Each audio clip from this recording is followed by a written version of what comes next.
Come in, please. Switch on the lamps.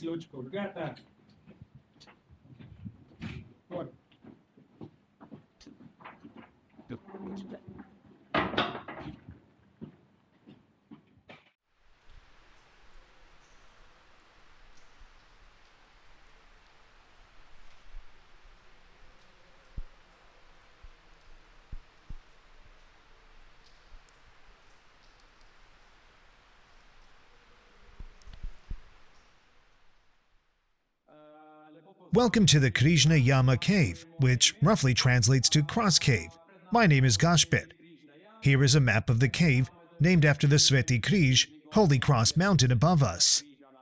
The water enters the cave from the Blok Plateau and flows through the cave system, eventually sinking and continuing its way to Lake Cerknica.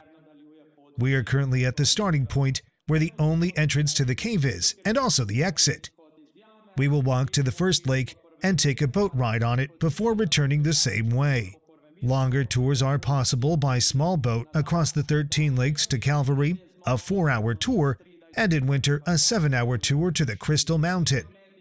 During the Ice Age, cave bears frequented the cave, most of them in the bear tunnel, but some bones were brought from the bear tunnel to the main tunnel and will be seen on our route today.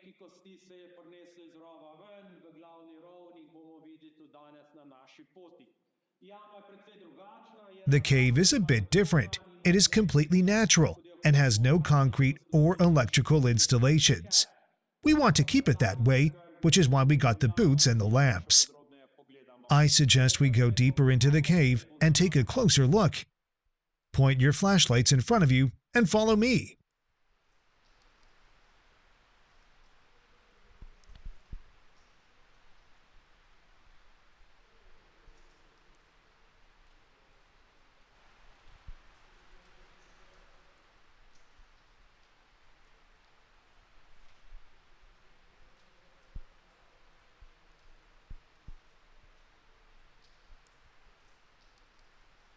So now we will turn off the lights for a while. Are you okay with that?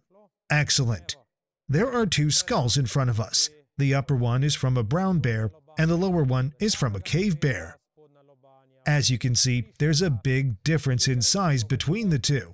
The brown bear weighed about 120 kilograms. The second one, the cave bear, 1,200 kilograms.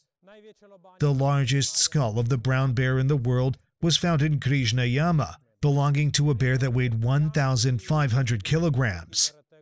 The cave bears were vegetarians, so they have prominent cheekbones and a raised forehead. They came into the cave to hibernate.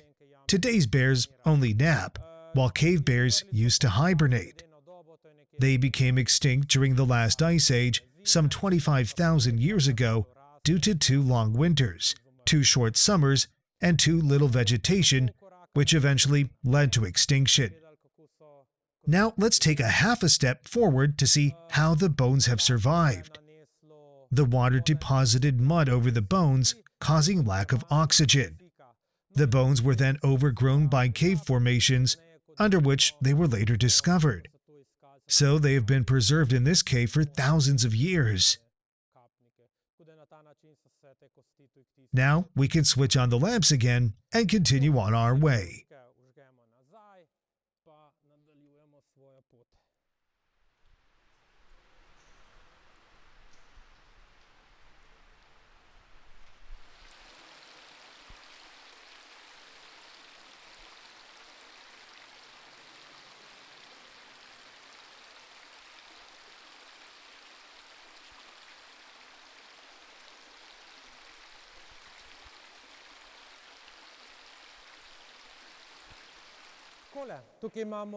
In front of us is the cave stream, which is a special feature of the cave, or rather the dripstone, the rock under the water. Dripstone is deposited and on average grows a millimeter every 10 years.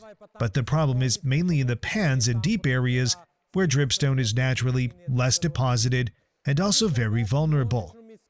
If we step on it too much, our boots will wear it down too much, causing long-term damage. So longer hikes are limited to ensure that the dripstone does not wear down too much or that it has enough time to recover. Well, now we'll continue our journey deeper into the cave.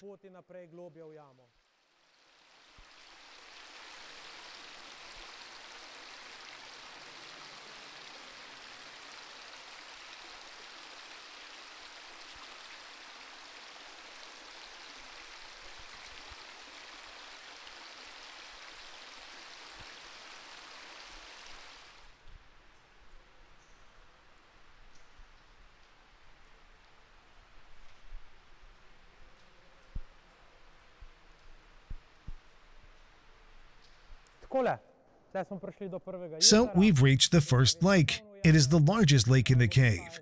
Water levels are currently slightly lower than normal. There are 22 lakes in the cave. In times of drought, it is not possible to navigate them by boat because there's no water. But the cave can flood so much that the water reaches the ceiling.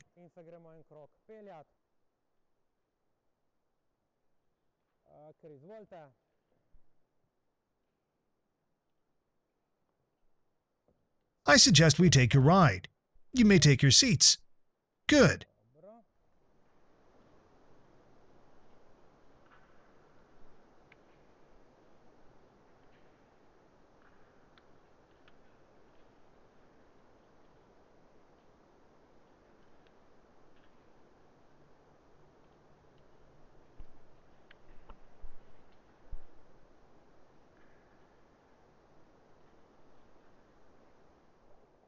The water is very cold, only 8 degrees, so it's quite nice to cool off. On the ceiling, you can see various cave formations.